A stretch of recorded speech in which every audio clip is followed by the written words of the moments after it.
late hours of Saturday, May 16th, 2026, a powerful explosion lit up the night sky near Beit Shemesh, a city west of Jerusalem, sending tremors through central Israel and igniting a wave of public alarm. Videos and eyewitness accounts shared on social media captured a towering fireball and a mushroom cloud rising above the horizon, visible for miles and prompting panic among residents and observers alike. Officials were quick to attempt to temper fears, but the scale and location of the blast near a highly sensitive defense testing ground have fueled intense speculation both inside Israel and internationally.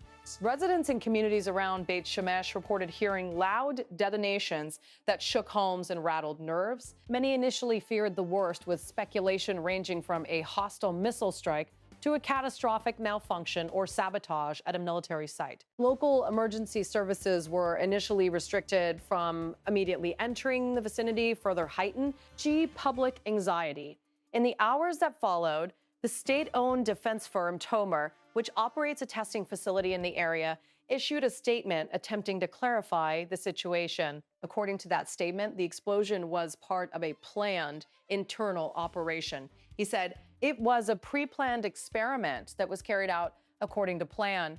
Authorities emphasized that there were no reported injuries or civilian casualties, and that the blast occurred at a designated test site used for defense technology development. They also stressed that the activity had been coordinated at some level with military authorities. Despite these official reassurances, the manifestation of a giant fireball and a mushroom cloud captured on numerous recordings has left many observers skeptical that this was a routine test. Videos circulating online drew parallels to accidental detonations rather than controlled experiments, feeding a growing narrative of uncertainty. Tamar is not an ordinary Indus trial facility. It is a cornerstone of Israel's defense industry, specializing in the development and testing of propulsion systems for rockets, missiles, and interceptors. Its work includes engines for advanced surface-to-air defense systems such as Israel's Arrow series, widely seen as critical components of the country's layered air and missile defense architecture. The proximity of the testing grounds to the Dot Mickey Air Base, a strategic ballistic missile and interceptor storage site, has only raised the stakes of this incident. This base is widely recognized, though rarely discussed publicly, as critical to Israel's long-range missile capabilities, including weapons with potential strategic reach across the region. Local officials in the Beit Shemesh municipality confirmed they had not been notified in advance about any planned explosive tests, despite such large-scale activity traditionally requiring local coordination, especially in areas near populated communities.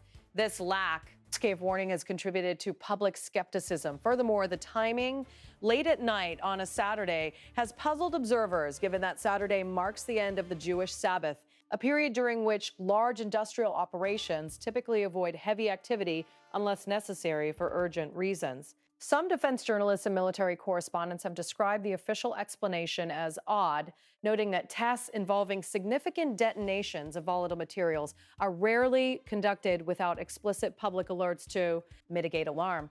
The absence of detailed information has led to alternative theories, including the possibility of an accidental ignition, a munitions mishap, or even an unacknowledged external strike. However, no evidence has emerged to substantiate claims of sabotage or a hostile attack. This incident occurs against the backdrop of heightened regional friction, particularly between Israel and the Islamic Republic of Iran. Over recent months, there have been repeated exchanges, direct and indirect, between Tehran and Jerusalem, including missile launches, air defense engagements, and reciprocal strikes on military infrastructure. Iranian authorities have not claimed responsibility for any attack in the Beit Shemesh area, and Israeli military leaders have categorically denied that the blast resulted from foreign action. Still, the proximity of the explosion to sensitive defense infrastructure naturally evokes comparisons with the broader security situation.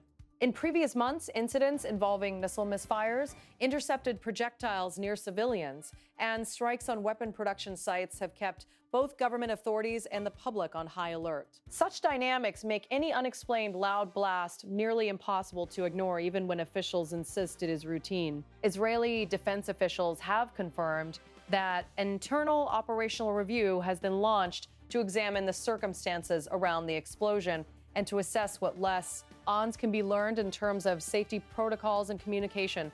This introspective process comes at a time when Iran's strategic rhetoric and ballistic capabilities continue to put Israel's so-called strategic nodes under scrutiny. Despite the ongoing review, authorities remain firm that the blast was the result of a controlled experiment. Emergency services have stated there were no injuries and no property damage reported in nearby civilian communities. However, many residents continue to press for transparency and a fuller explanation from military and defense officials.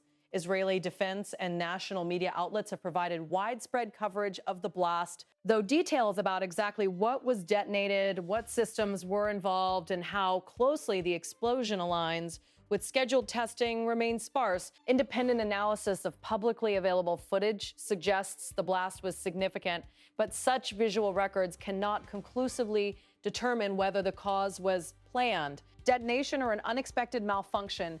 International news outlets have also picked up on the event, highlighting the dramatic visuals and the official narrative of a scheduled test. Some commentators outside Israel echoed local questions about why such an intense explosion would be carried out late at night with no advance community warning, particularly in a region sensitive to any blast that resembles the detonation of a weapon or missile. The Beit Shemesh blast has also drawn attention from foreign governments and security analysts, many of whom note that Israel's defense apparatus has been operating under sustained pressure due to regional unrest. The Iranian government, for its part, has continued its own military drills and missile developments, leading to periodic confrontations directly or through allied factions in neighboring states. At the same time, both Israeli and international officials maintain that there has been no verified strike on sites directly tied to Israel's nuclear infrastructure, despite frequent misinformation circulating on social platforms about nuclear facilities being hit,